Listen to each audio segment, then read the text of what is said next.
సభాయ నమః.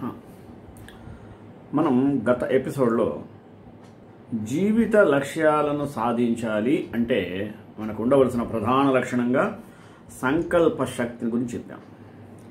సంకల్ప శక్తి అదే సంకల్ప బలం. వాటి వలన మనిషి ఒక లక్ష్యాన్ని నిర్దేశించుకొని ఆ లక్ష్య సాధనకు ఈ సంకల్ప శక్తి తోడవుతే తప్పకుండా అతను విజయాన్ని సాధిస్తాడు. దాంట్లో ఎటువంటి సందేహం లేదు. కనుక మనిషి అన్నవాడు జీవితంలో ఏదో ఒక లక్ష్యం లేకుండా జీవించరాదు. ఏదైనా సరే ఆ లక్ష్యాన్ని నెరవేర్చుకోవాలంటే తప్పకుండా ఉండవలసినది సంకల్ప శక్తి, సంకల్ప బలము. ఆ సంకల్ప శక్తి, సంకల్ప బలమే మనిషిని తాను అనుకున్న లక్ష్యాలను నెరవేర్చేటువంటి వైపుకు నడుపుకుంటూ వెళుతుంది, సాగుతూ పోతుంది. కనుక మనం సంకల్ప శక్తి యొక్క గొప్పతనాన్ని మనం తెలుసుకున్నాం. ఈరోజు సంకల్ప బలానికి కావలసిన మార్గాలు తెలుసుకుందాం. అందుకని ఈరోజు అంశం ఏంటంటే సంకల్ప బలం మార్గాలు. నిన్న సంకల్ప శక్తి ఒకటే చెప్పాం.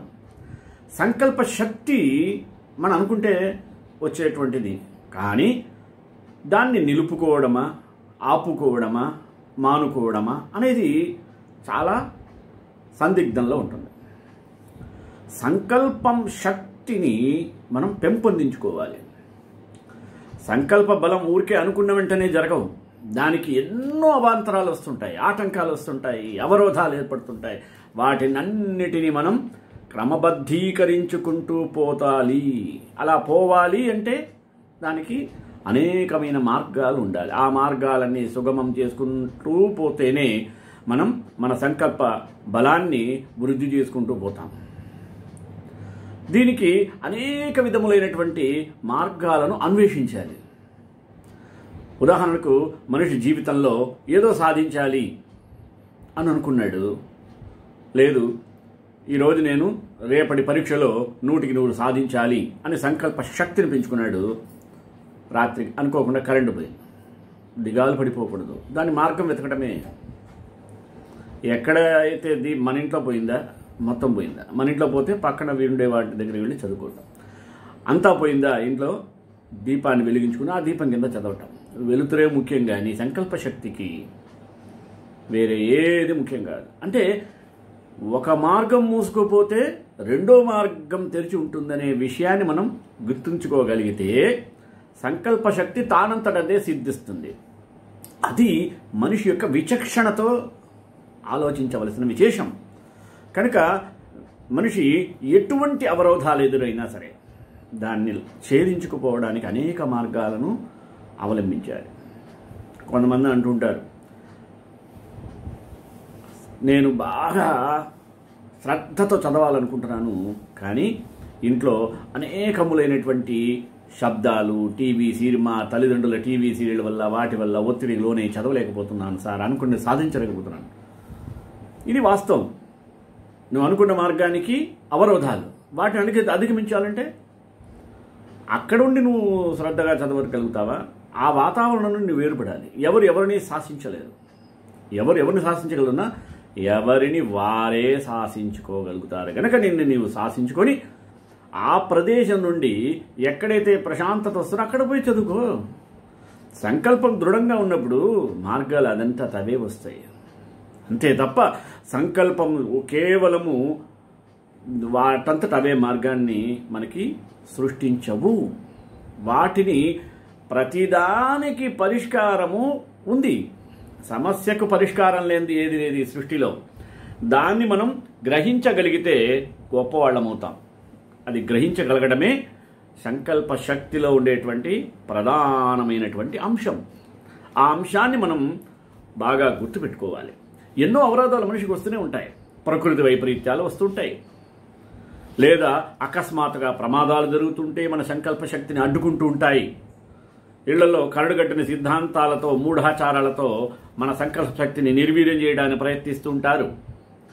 వాటిని అధిగమించడానికి మార్గాలు ఏముందో ఆ మార్గాల్లో మనం ఎలా వెళ్ళాలి, ఆ మార్గాలు సుగమం చేసుకోవాలంటే వాటికి మనం నిరంతరం ఎటువంటి కృషి చేయాలి అనే దాని మీద గనక మనం దృష్టి పెట్టగలిగినట్లయితే తప్పకుండా విజయాన్ని సాధిస్తాము. దాంట్లో ఎటువంటి సంశయము లేదు అనేది దృఢమైన అభిప్రాయం. కనుక నేడు సంకల్ప బలం మార్గాలనే అంశంలో నిన్న సంకల్ప శక్తికి ఎన్ని మార్గాలు, ఎన్ని అవరోధాలు ఉంటాయి, వాటికి మార్గాలు ఏందో, సమస్యలకు పరిష్కారాలు తెలుసుకున్నట్లయితే ప్రతి ఒక్కళ్ళు, విద్యార్థులే కాదు, ఉద్యోగులు, వ్యాపారస్తులు, వ్యవసాయ రైతులు, ఇళ్లలో ఉండే హౌస్ వైఫ్స్, ఎందుకని ఇంట్లో అనుకునేది సాధించాలి కదా, వాళ్ళు కూడా భర్తను వేధించడం ఇట్లాంటివి. కనుక ఏదైనా సాధించాలంటే తప్పకుండా సంకల్ప బలానికి ఉన్నటువంటి మార్గాలు తెలుసుకుందామా? మొదటగా ప్రార్థన. పూజ్యాయ రాఘవేంద్రాయ సత్యధర్మరతాయ చ భజతాం కల్పవృక్షాయ నమతాం కామధేనవే. మనిషికి భగవంతుడు ప్రసాదించినది మిగతా జీవరాశులకు ఇవ్వనిది ఏదైనా ఉంది అంటే అది శక్తి ఒకటే. అదే ఏం శక్తి? సంకల్ప శక్తి. ఆ సంకల్ప శక్తికి మూలాధారము బుద్ధిశక్తి. ఆ బుద్ధిని ఉపయోగించి సత్కర్మలను దుష్కర్మలను కూడా ఆచరించవచ్చు. అక్కడే మానవుడు చాలా పరిణతితో, తెలివితో ఆలోచించాల్సిన విషయం. మానవుడు తనకు గల బుద్ధిని సంకల్ప శక్తికి తోడ్పాటు కలిగేటట్టు చూసుకోవాలి. తన సంకల్ప శక్తిని బుద్ధి ప్రభావముచే సన్మార్గంలోనికి అవసరమయ్యే కర్మలను చేయాలి. అటువంటి సంకల్ప శక్తి అభివృద్ధి చేసుకుంటే దానికి తగినటువంటి సాధనా మార్గాలను కూడా అన్వేషించాలి. అటువంటి సాధనా మార్గాలు మనిషిని ఉన్నత స్థితికి తీసుకెళ్తుంది. చూద్దాం కొన్ని మార్గాలు. ప్రతి మనిషి ఎంతో కొంతవరకు సంకల్ప బలం కలిగి ఉండటం చూస్తుంటాం. ఆ శక్తి యొక్క విలువ ఏమిటో ఆ వ్యక్తికి సాధారణంగా తెలియదు. అలాగే సమస్త జనులకు కూడా ఈ సంకల్ప శక్తి సవివరంగా తెలియదు. మనోనిగ్రహంతోనూ శ్రద్ధతోనూ సంకల్ప శక్తిని అభివృద్ధి పరుచుకోవాలి. ఈ కృషిలో భాగంగా ఏదైనా వైఫల్యం ఏర్పడితే వాటిని ఎట్టి పరిస్థితుల్లో నిరాశ చెందకూడదు, డిసప్పాయింట్ కాకూడదు సుమి. ఆలస్యమైనదని, లక్ష్యసిద్ధికి కాలాతీతమైనదని, అకాలమని తలుచుకుని బాధపడకూడదు. ఎట్టి పరిస్థితుల్లో వృద్ధి సాధనలో అలసత్వం పనికిరాదు. దేనికి విధిచే మోసగింపబడినానని అపోహపడకూడదు. అనుకున్నటువంటి లక్ష్యాన్ని చేరుకోవడానికి నిర్దిష్టమైనటువంటి కాలం పడుతుంది. అనుకుని వెంటనే అవుతుందా? ఒక ఐఏఎస్ కావాలనుకున్నాను, దాని తగ్గట్లు 10 సంవత్సరాలు కష్టపడాలి. అంతేకాని ఈరోజు అనుకుంటే రేపు అయిపోతే ఇంకేముంది? దీనికి వ్యవధి అన్నది చాలా అవసరం. ఇప్పుడు సత్యదర్శన సాధన విధిలిఖితంపై ఆధారపడిందని అనుకోకుండా ప్రతి పనిని వివేకంతో విశ్లేషించి తగిన నిర్ణయాలను తీసుకొని కృషి సాగించితే సంకల్ప శక్తి వృద్ధి పొందుతూ ఉంటుంది. సంకల్ప శక్తి వృద్ధికి మనసును స్థిరంగా ఉంచుకొని ఎట్టి వ్యామోహాలకి పడిపోకుండా చూసుకోవాలి. ఈ కార్యక్రమాల్లో మనకు తోడుగా ఉండేది వివేకం. మనశ్శక్తికి పరిమితులు లేనట్టుగానే సంకల్ప శక్తికి కూడా పరిమితులు ఉండవు సుమి. భ్రాంతి భ్రమలకు లోనైనప్పుడు మనస్సు నిస్సారమైపోతుంది. సంకల్పం వృద్ధి చెందకపోగా క్షీణిస్తూ ఉంటుంది. సంకల్పానికి మనోబలం, వివేకం ప్రాథమిక భూమికలు, అంటే ముడిసరుకు లాంటివి. సచ్చీల ప్రవర్తన మనశ్శక్తిని వృద్ధి చేసి సంకల్పాన్ని వృద్ధి చేయగలదు. సత్య మార్గాన నడవడం, సత్యధర్మాన్ని ఆచరించడం వలన సంకల్ప శక్తి వృద్ధి పొందుతూ ఉంటుంది. ఇంకా త్యాగనరతి మనిషి యొక్క శీలశక్తిని వృద్ధి చేయగలదు. అంటే తనకున్న దానిలో కొంత భాగాన్ని ఆర్తులను ఆదుకోవడానికి అర్పణ చేయడం త్యాగం యొక్క ముఖ్య లక్షణం. మొత్తం ఎమ్మని కాదు, స్వీయ ప్రయోజనాలను పక్కన పెట్టి అన్యుల బాధ నివారణ కోసం అర్పణ చేయటే త్యాగము అంటారు. దీనికి ఒక ప్రముఖ కవి అన్నాడు, సొంత లాభము కొంత మానుక పొరుగువానికి తోడు పడవో.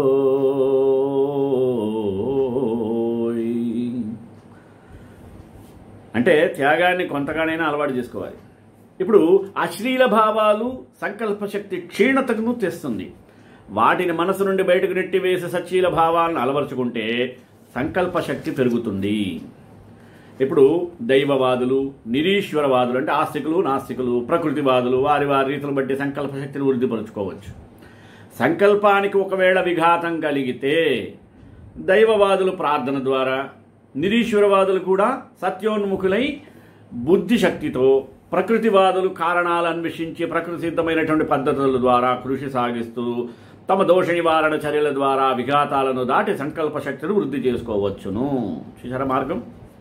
ఇంకా ఒకవేళ గత తప్పిదాలను గురించి అనవసరంగా ఆలోచన చెందకూడదు. అంటే పాస్ట్ ఈజ్ పాస్ట్, గతం గతం. దానిలో మనిషి ఏర్పడినటువంటి కారణాలను నివారణ చేసుకోవాలి తప్ప వాటికి దిగులు పడి కూర్చోకూడదు. అనుకోని ప్రమాదాలు సంభవించింది అనుకున్నాం, అప్పుడు మనసు గాయపడుతుంది. అటువంటి సందర్భాల్లో ఏం చేయాలి? మనిషి మనసుకు ఉల్లాసాన్ని కలిగించే కార్యక్రమాలు, కొత్త వాటిని అనుసరించి గాయాలు మానిపించడం ద్వారా సంకల్ప శక్తి జరిగే విఘాతాలు నివారించుకోవాలి. అప్పుడేమవుతుంది? సంకల్పం సాఫీగా వృద్ధి చెందుతుంది. మరలా భవిష్యత్తు గురించి ఆలోచనలు ప్రస్తుతాన్ని నిర్వీర్యం చేసే అవకాశాలు కలిగిస్తుంటాయి. ఆశ ఉండాలి కానీ దురాశ ఉండరాదు, పేరాశ అసలు ఉండరాదు. ప్రస్తుతాన్ని సఫలీకృతం చేసినందువలన సంకల్పము నిరాటకంగా వృద్ధి చెందగలదు. భవిష్యత్తు గురించి అనవసరంగా కాలయాపన చేయరాదు. సపోజ్ ఘటనలు ఏవైనా సరే మనక్షోభలను గనక సృష్టిస్తే అట్టి సంక్షోభాలను నివారించుకోవడానికి వెంటనే పూనుకోవాలి. సంకల్పము నిరాటకంగా వృద్ధి చెందగలదు. ఒకవేళ తీవ్రమైన పనుల వలన కలిగే ఒత్తిడి తగ్గించుకోవడానికి ఏం చేయాలి? మనోల్లాస కార్యక్రమాలు కల్పించుకోవడం ద్వారా మెదడులోని నూతన కణజాలాలకు ఉత్తేజం కల్పించినట్లు అవుతుంది. అప్పుడేమవుతుంది? సంకల్ప శక్తి వృద్ధి పొందుతుంది. ఒకవేళ ఆహారము శరీరధాతు నిర్మాణాన్ని చేస్తుంది, అందరికీ తెలిసిందే. బలవర్ధకమైన మరియు సమగ్రమైన ఆహారం ఆరోగ్యంతో పాటు సంకల్పాన్ని కూడా వృద్ధిపరుస్తుంది. సుమి, ఉపనిషత్తుల కాలంలో ఆహారమే మనస్సుకు ముఖ్య కారణం అన్నారు. దాని భావం మనస్సు వృద్ధి చెందుతుందని, సంకల్పం కూడా వృద్ధి చెందుతుందని చెప్పారు. అంటే మనం తీసుకునే ఆహారాన్ని బట్టి కూడా మన ప్రభావం ఉంటుంది, దాని ప్రభావం సంకల్ప శక్తి మీద కూడా ఉంటుంది. సనాతన విద్యా కేంద్రములుగా బాసిల్లిన గురుకులాలు బ్రహ్మచర్య ప్రాముఖ్యం గురించి విశేషించి చెప్పాయి. పరిశుద్ధమైన బ్రహ్మచర్యము సంకల్ప శక్తిని వృద్ధి చేయగలదు. ఎందుకని? యమ నియమములతో బ్రహ్మచర్యాన్ని గురించి పూర్తి వివరణను చదివి విద్యార్థులు ప్రయోజనం పొందాలి. గురువు యొక్క బోధలు శ్రద్ధగా ఆలకించి శృతి స్మృతుల ద్వారా సత్వర జ్ఞానార్జన చేసి విశేష సంకల్ప బలాన్ని పొందవచ్చు. బ్రహ్మచర్యం ద్వారా భోగశక్తి అనగా జననేంద్ర శక్తి అనంతగా వృద్ధి చెంది మనస్సునకు, ముఖానికి మహత్తర తేజో వికాసాన్ని కలిగిస్తుందని వేదాలు చెప్పాయి. ఈ తేజే అహంకార శక్తిని వృద్ధి చేసి మనోనిశ్చలతను మరియు కాంతిని కూడా కలిగించి సంకల్ప శక్తికి బాగా దోహదపడుతుందంటల్లో ఎటువంటి సంశయం లేదు. ఇంకా విశేష భౌతిక సంపద పెరిగిన నేటి కాలమునందు సమాజంలో చెప్పలేనటువంటి రుగ్మతలు, అవాంఛనీయ ఘటనలు, ఆందోళనకారకములు పెచ్చు పెరిగిపోయి మన మనసును ఏం చేస్తుంది? అలకలోలం చేస్తుంటుంది. అటువంటి రుగ్మతలకు, ఆందోళనలకు దూరంగా ఉండి తన ఆరోగ్యాన్ని, మనస్థైర్యాన్ని, పవిత్రతను కాపాడుకొనుట ద్వారా సంకల్ప శక్తిని బావుగా వృద్ధి చేసుకునవచ్చును అని ఘంటాపదంగా చెప్పాలి. ఆర్షయజ్ఞముల యొక్క కాలంలో సాగిన అత్యధిక భోజన పద్ధతికి దాని బదులుగా జైన మత స్థాపకులు తీర్థంకరుల యొక్క బోధనలు అల్పాహార సేవన ద్వారా శరీరాలను బాగా శుష్కింపజేసి ఉపవాసం యొక్క విధానాన్ని ప్రవేశపెట్టుట, రెండిటిలో కూడా అమితత్వాన్ని గర్హించి సంస్కరించి బుద్ధుడేశాడు మితాహారాన్ని, యుక్తాహారాన్ని పాటించమన్నాడు. అతిగా తినరాదు, అందుకని అసలు తినకుండా ఉండరాదు. ఈ ఆచరణ ద్వారా మన మనశ్శక్తులు, సంకల్ప శక్తి వృద్ధి చెందుని. అలాగే అహింస, సత్యము, కారుణ్యము, త్యాగము, పరిశుద్ధత మొదలైనటువంటి మంచి విలువలను ఆదర్శముగా పెట్టుకున్న వ్యక్తి అసాధారణ శక్తి సంపన్నుడై తన సంకల్ప శక్తిని నిర్భేద్యముగా ఉంచుకొని బాగా వృద్ధిని పొందుతాడు. కుటుంబ సభ్యులందరితో, ఇరుగు పొరుగు వారితో సత్సంబంధాలను, స్నేహబంధాలను పెంచుకున్నాం అనుకోండి, అన్ని శక్తులతో పాటు సంకల్ప శక్తి కూడా వృద్ధి చెందగలదు. ఎందుకని? మనల్ని డిస్టర్బ్ చేసే వాళ్ళని మన వరుసపరుచుకోవాలి. మొదట చెడు పనులు ఊసెత్తరాదు. తొందరపడి తప్పులు చేయడం, ఆ తర్వాత పశ్చాత్తాపడడం మంచిది కాదు. అందుకని థింక్ బిఫోర్ యూ డూ అంటాడు. వీటి వలన మనశ్శక్తులు, సంకల్ప శక్తి క్షీణతను పొందుతుంది కనుక తొందరపడకుండా ప్రశాంతంగా ఆలోచించి సంకల్పాన్ని వృద్ధి చేసుకోవాలి. పనికి మాలిన దుఃఖభాజకమైనటువంటి నీచమైనటువంటి హేయమైనటువంటి కోరికలు హఠాత్తుగా మనసులో ప్రవేశిస్తాయి. అహంకారమును మురికి కూపంలోనికి పడేయాలనుకుంటాయి. అట్టి దుష్టభావాలను వెంటనే తొలగించుకొని సంకల్పశక్తికి రాబోయే హానిని రాకుండా దాచుకోవాలి. కాలాన్ని వృథా చేసే వ్యర్థ సంభాషణలు, వ్యర్థమైన పనులు అన్ని వేళలా వదలదగినవి. అట్టివి బండతనానికి దారితీసి మన మనశ్శక్తులలో ఉండేటువంటి సంకల్ప శక్తిని క్షీణింపజేస్తుంది. అందుచేత వాటిని దూరంగా ఉంచాలి. సంకల్ప వృద్ధి అప్పుడు మామూలుగా సాగిపోతుంది. మానవులకు సాధారణంగా 2 రకాలైన ప్రశంసనీయ వంచలు ఉండవచ్చుని భారత ధర్మ సాంప్రదాయం బోధిస్తుంది. ఏందవి? మొదటిది అభ్యుదయము, రెండవది నిశ్రేయసము లేదా పారమార్థిక స్థితి మరియు మోక్షము. ఈ రెండిటికీ కూడా ధర్మము మరియు సన్మార్గమే ఆధారముగా చెప్పబడినది. ధర్మము ఆధారంగా లేని సమృద్ధి అనతి కాలంలో తనంత తానే చిన్న భిన్నమవుతుంది. సన్మార్గులై ఉంటే తప్ప పారమార్థిక స్థితిని చేరడం కల్లా అని చెప్పవచ్చు. ఈ అభ్యుదయానికి ఐహిక సమృద్ధికి దిశానిర్దేశం చేసి దానిని లోబరుచుకొని నిశ్రేయసము లేదా పారమార్థిక స్థితిని చేరడానికై వినియోగించినట్లయితే అది స్వయంఘాతకమవుతుందని కూడా బోధించబడి ఉన్నది. ఇప్పుడు ఆకలి కడుపుకు మతబోధలు వ్యర్థం అని చెప్పబడి ఉన్నప్పటికీ ఐహిక సమృద్ధి ద్వారానే పారమార్థిక స్థితిని మనం చేరవలసిన అవసరం లేదని కూడా గ్రహించగలిగి ఉండాలి. తన సాధనలో నిష్ఠాగరిష్ఠులై ఉంటారో వారు మాత్రమే సత్యాన్ని చూడగలుగుతారు. ఆ సత్యమే వారికి జ్ఞానాన్ని ఇస్తుంది. ఆ జ్ఞానమే సంకల్ప బలాన్ని అపరిమితంగా పెంచగలదు. ఈ విధంగా మరి మనిషి సంకల్ప బలంపై విజయాన్ని సాధించాలి. అలాగే మారునిపైన అంటే మన్మధునిపైన విజయం సాధించిన సిద్ధార్థుడు మరలా ధ్యాన మగ్నుడయ్యాడు. అదే రోజు రాత్రి అదే ఆసనంపై కూర్చుని ఉంటే అతనికి జ్ఞానోదయమై బుద్ధునిగా తథాగతునిగా అవతరించాడు. బుద్ధుని యొక్క ఆదర్శం మనం చూసుకున్నట్లయితే జగత్తులో మానవుని సంకల్పం యొక్క శక్తి చాలా గొప్పది మరియు మహోన్నతమైనది. అవే విజయ సాధనకు మూలమైనటువంటి అటువంటి సంకల్ప శక్తిని సాధించటానికి అనువైన మార్గాలు ఎంచుకోవాలి. ఇప్పుడు మహత్తర మనశ్శక్తి గల విజ్ఞులు కూడా చాలా తక్కువగా మాట్లాడి భౌతిక మానసిక శక్తులు వృధా కానియరు. మితభాషణం ప్రధానం. అట్టివారి ప్రతి మాట ఒక జ్ఞానదీపిక, శక్తిపుంజం కాగలదు. వారు సదా మహనీయులుగా అట్టివారి సలహాలు సూచనలు కనుక మనం పాటిస్తే తప్పకుండా మన సంకల్ప శక్తి వృద్ధిని పొందుతుంది. ఇప్పుడు అనవసరంగా వాగ్వాదాలకు, తగాదాలకు, ఘర్షణలకు పోకుండా దూరంగా ఉంటే మనశ్శాంతిని కాపాడుకోగలుగుతాం. దానివలన సంకల్ప స్థిరత వృద్ధిని పొందగలుగుతుంది. మనశ్శాంతికి భంగం జరగకుండా చూస్తే సంకల్ప వృద్ధి, శక్తి, బలము తానంతటదే పెరుగుతుంది. ఒకవేళ జోక్యం చేసుకొనక తప్పని పరిస్థితి ఏర్పడింది అనుకుందాం, సాధ్యమైనంత త్వరగా వాటిని పరిష్కరించి బయటపడాలి. అంటే సమస్యలను తప్పించుకోలేము, సమస్యలకు పరిష్కార మార్గాలు వెతుక్కుపోవాలి. ఏ సమస్యకు దూరంగా ఉండాలో, ఏ సమస్యలో ఎంతవరకు చిక్కుకొని ఎంత త్వరగా బయటపడాలో బుద్ధి తెలియజేస్తుంది. అందులో బుద్ధిని ఆశ్రయించాలి. అన్ని కోణాల్లో ఆలోచించగల బుద్ధి మంచి మార్గాన్ని చూపెట్టగలదు. ఆ నిర్ణయాలను అహంకారం ఆచరణలో పెట్టాలి. ఆచరణ, నిర్వహణ అహంకార శక్తి వృద్ధికి తోడ్పడుతుంది. ఈ నిర్వహణలో సంకల్పం కూడా తోడ్పడుతుంది.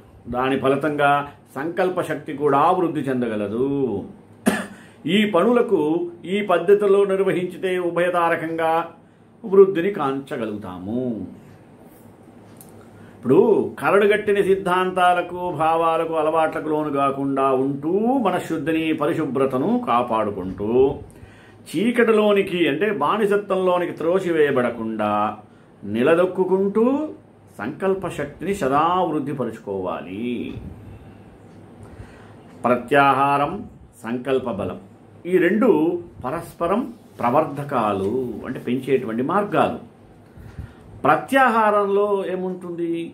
కోరికలను బాహ్య ప్రపంచం నుండి లోనికి మళ్లించి జ్ఞానేంద్రియాలు కర్మలను అంతర్ముఖంగా త్రిప్పినప్పుడు మనస్సు స్వాధీనంలోకి వస్తుంది. ఈ క్రియలలో సంకల్ప శక్తి చాలా వృద్ధి చెందగలదు. తరువాత అష్టాంగ యోగాలలోని చివరి 3 అంశాలున్నాయి. ఏదవి? ధారణ, ధ్యాన, సమాధి. ఇవి సంకల్పశక్తి సాయంతో మనస్సును స్వాధీనంలోకి తీసుకుని రాగలవు. వాని ఫలితంగా ఏమవుతుంది? సంకల్పశక్తి కూడా వృద్ధి చెందుతుంది. ఈ విషయాల వివరణలు ఆయా అధ్యాయాల్లో పూర్తిగా మనం చూసుకొని తెలుసుకోవాలి. వాటిని అధ్యయనం చేసి అర్థం చేసుకుని దాని లాభాలు పొందాలి. సంకల్పం మనం స్వతంత్రమైనదని, సమాజానికి సంబంధం లేనిదని, సంకల్పం ద్వారానే విశ్వం ఏర్పడినదని, ఈ పరిణామాలన్నీ సంకల్పం ద్వారానే జరిగిపోతున్నాయని, సంకల్పమే అన్నింటికీ మూలమని మనం అనుకుంటూ ఉంటాం. అది ఒక ఆలోచన. ఈ విధంగా ఆలోచనలు చేసిన వారు కూడా కొన్ని సత్యాలను గ్రహించగలుగుతున్నారు. ఏమిటివి? ప్రతి సత్యం వెనుక ఒక మహత్తరమైన ప్రజ్ఞ ఉన్నదనే విషయం. ఉభయులు ఎవరు వాళ్ళు? భౌతికవాదులు, భావవాదులు దీన్ని తూచా తప్పక అంగీకరించారు. కనుక సంకల్పశక్తి సాధనకు గల మార్గమనున్నది చాలా మహత్తరమైనది. అది ఎలా? మన వాటికి పరిష్కార మార్గాలు ఇంకో మార్గం ఉంది. పతంజలి యోగంలో చెప్పినట్లు ప్రాణాయామం. దీని ద్వారా కూడా మన సంకల్ప బలాన్ని వృద్ధిపరుచుకోవచ్చు. We can increase our will power. How? ప్రాణాయామం యోగ శాస్త్రంలో 4వదైన ప్రధాన అంగము. యమ, నియమ, ఆసన, ప్రాణాయామ 4వది. అంటే కాల నిర్ణయము, సాంకేతిక విధానాల యొక్క వివరణల గురించి అక్కడ ఇవ్వబడింది. ప్రతి ఒక్కరూ కూడా ప్రాణాయామమును గురించి తెలుసుకోవాలి. అంటే ఏంది? గాలిని పీల్చి కుంభించటం, రేచించి ఊపిరితిత్తులను ఖాళీగా ఉంచటం, 2 రకాలుగా కుంభకాన్ని వర్ణించడం జరిగింది. ఊపిరిని ద్రవంగాను మరియు తిత్తులను కుంభంగాను పోల్చి ఊపిరితిత్తుల నిండా గాలిని కుంభించడాన్ని కుంభకమనియు, ఊపిరిని బయటకు పంపి తిత్తులను ఖాళీగా ఉంచడాన్ని బాహ్య కుంభకమనియు మన ప్రాచీన మహర్షులు వచించి ఉన్నారు.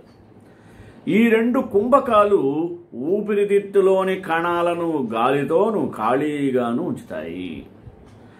ఆ విధంగా చేసినప్పుడే ఈ తిత్తులలోని అన్ని కణాలను గాలితోనూ ఖాళీగాను ఉంచుతాయి.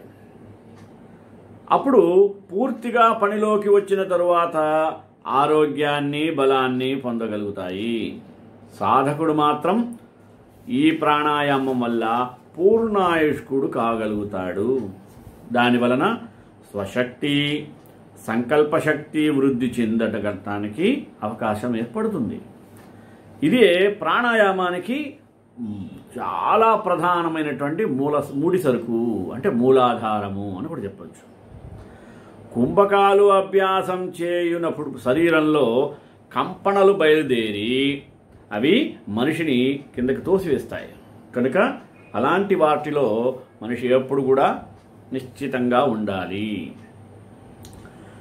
అంటే ప్రకంపనలు అనున్నది ఏంది? ఇంకనూ శక్తివంతంగా పరిగినట్లయితే శరీరాన్ని పైకి లేపి కిందకి పడవేస్తాయి. శరీరం గాయపడుతుంది. ఈ ప్రకంపనలకు మనసు త్వరలోనే ప్రశాంతతలోనికి రాగలుగుతుంది. అలాగే సంకల్పశక్తికి మారుగా మరొకటి ఎక్కడా లేదు. అంటే అభ్యాసం ద్వారా ఈ శక్తిని వృద్ధి చేసుకోవాలి, వాటంతట అదే రాదు. పైన చెప్పిన మీకు నచ్చిన పద్ధతులను మరియు అనుకూలమైన పద్ధతులను అనుసరించిన యెడల సంకల్పశక్తి వృద్ధి పొందగలదు. ఇప్పుడు 26 విధములైన పద్ధతులతో సంకల్ప శక్తి ఎంత కష్టతర క్రియలనైనా సుసాధ్యం చేయగలదు. అంటే ఎడతగని కృషి సల్పుట ద్వారా కార్యసిద్ధి గనక జరిగితే సంకల్ప బలం వృద్ధి చెందుతుంది. అంటే ఒక పని ఆరంభించినప్పుడు ఏ ఆటంకం వచ్చినా దానిని అధిగమించి మనిషి ప్రయత్నం చేయగలిగితే అది కూడా దృఢ సంకల్ప బలము చేత తప్పకుండా విజయాన్ని పొందుతాడు, సందేహం లేదు. అందుకనే సంకల్పశక్తి సంతృప్తికరంగా పెరుగుటలేదనుకుంటే కారణాలను కనుగొని మనం ఏం చేయాలి, మనస్సులోనికి చొచ్చుకొచ్చే చెడు ఆలోచనలను మాత్రం ఆదిలోనే బయటకు నెట్టివేసి మంచి ఆలోచనలు ఏదైనా ఉంటే వాటిని మాత్రమే అంటిపెట్టుకునేట ద్వారా సంకల్ప బలం వృద్ధి చెందుతుంది. అంటే ఎప్పుడు ఏ ఆలోచనలు వస్తాయో తెలియదు, ఆ వచ్చిన వాటిని మనం ఇలా ఉంటుందని నిర్ధారించలేము. అంటే మంచి ఆలోచనలను ఉంచుకొని సత్క్రియాశీలము ద్వారా లక్ష్యాన్ని సిద్ధింపజేసుకుంటే సంకల్ప శక్తి తనంతట అదే వృద్ధిని పొందుతుంది. అందుకనే ప్రాణాయామం చేయడానికి ముందు కొన్ని విషయాలను గుర్తుంచుకోవాలి. కేవలం ప్రాణాయామం పరిష్కారం ఇస్తుందా? ప్రాణాయామం ఒక సాధనం. మరింత ఎక్కువ ప్రయోజనం పొందడానికి ఏం చేయాలి? ఉదయం పూట చేసే ప్రాణాయామం మరింత మేలు జరుగుతుంది. అది ఎక్కడికి చేయొచ్చు? మైదానంలో కానీ, తోటలో కానీ, లేదా తలుపులు తెరిచి ఉన్న గదిలో కానీ, కంబళి లేక బట్ట లేక ఏదేని ఆసనం మీద కూర్చొని మాత్రమే ప్రాణాయామం చేయాలి. ఎడబడతాడు చేయరాదు. తలుపులు మూసుకొని ప్రాణాయామం చేసి ఊపిరాడిగా సస్తాడు. ప్రాణాయామం దేవుడు. ప్రాణాయామం వలన మరొక ముఖ్యమైన ప్రయోజనం మనకి కలుగుతుంది. అది ఆరోగ్యానికి చాలా మంచిది. ఇది డిప్రెషన్ని తగ్గిస్తుంది. రెగ్యులర్గా ప్రాణాయామం చేయడం వలన డిప్రెషన్ మరియు ఆందోళనను బాగా తగ్గించి వేస్తుంది. అలా ప్రాణాయామం వలన మానసిక స్థితి ఇలాగే మెరుగుపడుతుంది. ఇప్పుడు సంకల్పశక్తి వృద్ధిని కొలిచే పరికరము ఎవరు ఇంతవరకు రూపొందించలేదు. దాని మెజర్మెంట్స్ ఎలా ఉంటుంది? ఎవరి సంకల్పం ఏందో ఆ వ్యక్తికే తాను తెలుస్తుంది కదా. ఎంతవరకు వృద్ధి చెందినది తెలియదు, కానీ అంతఃశక్తులు నిశ్చితంగా పరీక్ష చేస్తే వృద్ధి వచ్చిందనే అవగాహనము కలగగలదు. ఎటువంటి ఒడిదుడుకులు లేకుండా కూడా క్రమపద్ధతిలో ఈ శక్తిని మనం వృద్ధి చేసుకోవాలి. అప్పుడే మిగిలిన మనశ్శక్తులు వృద్ధి చేయటంలో తోడ్పడుతుంది. ముఖ్యంగా మనస్సును స్వాధీనములోనికి తీసుకురావడంలో ఎంతో సహాయకారిగా ఉంటుంది. తొందరపాట్లు, భంగపాట్లు కలగకుండా చూసుకోవాలి. సంకల్పము వృద్ధి చెందినప్పుడు సాధకుడు ఏం చేస్తాడు? మనస్సును పూర్తిగా స్వాధీనంలోకి తెచ్చుకొని సకల బంధాల, దుఃఖాల, బాధల నుండి పూర్ణ ముక్తిని పొంది అనూహ్యమైనటువంటి ఆనందాన్ని పొందగలడు. అందుకనే సంకల్ప బల బాగా పెంచుకోవాలంటే మనిషి భవబంధాల గురించి ఎక్కువగా ఆలోచించరాదు. అందుకని బంధాలలోనే ఉంది బంధింపబడటం. అందుకనే మనిషి దీనికి ప్రధానత దేనికి ఇవ్వాలి? మనసుకి ఇవ్వాలి. ఎందుకని మనిషి యొక్క అన్నిటినీ కట్టిపెట్టేది, విడిచిపెట్టేది మనసే. అందుకని అంటాడు పతంజలి, మన ఏవ మనుష్యాణం కారణం బంధమోక్షయో. ఎన్ని ప్రయత్నాలు చేసినా సంకల్పం వృద్ధి కనుక పెంచకపోతే సాధకుడు చివరిసారిగానే ధ్యాన మార్గాన్ని ఆశ్రయించాలి. ధ్యానం ద్వారా మనశ్శక్తుల వృద్ధి, సంకల్ప వృద్ధి సాధ్యమవుతుంది. మనస్సును స్వాధీనంలోకి తీసుకుని వచ్చి అహంకార శక్తికి సంధింపజేస్తే యోగ సిద్ధి జరుగుతుంది.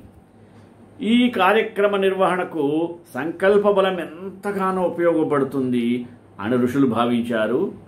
అహంకారానికి సంకల్పం మహత్తును తెచ్చిపెట్టగలదు అని మనం రూఢిగా చెప్పవచ్చు. ఈ విధంగా చూసినట్లయితే సంకల్ప శక్తిని వృద్ధిపరచడానికి అనేక మార్గాలు ఉన్నాయి. కొన్ని మార్గాలు మాత్రమే మనం తెలుసుకున్నాం. వాటి చేసి ఎన్నో మార్గాలు తెలుస్తాయి. తెలిసిన వాటిని, ఇప్పుడు విన్న వాటిని మీరు ఆచరిస్తే తప్పక గోల్ ఓరియంటెడ్ లైఫ్ అవుతుందని ఆశిస్తూ శ్రీకాంతాయ కళ్యాణ నిదే నిదే దినాం శ్రీ వెంకట నివాసాయ శ్రీనివాసాయ మంగళం మంగళాశాసనపరై మదాచార్య పురోగమై సర్వైష పూర్వైరాచార్యై సత్కృతాయాస్తు మంగళం.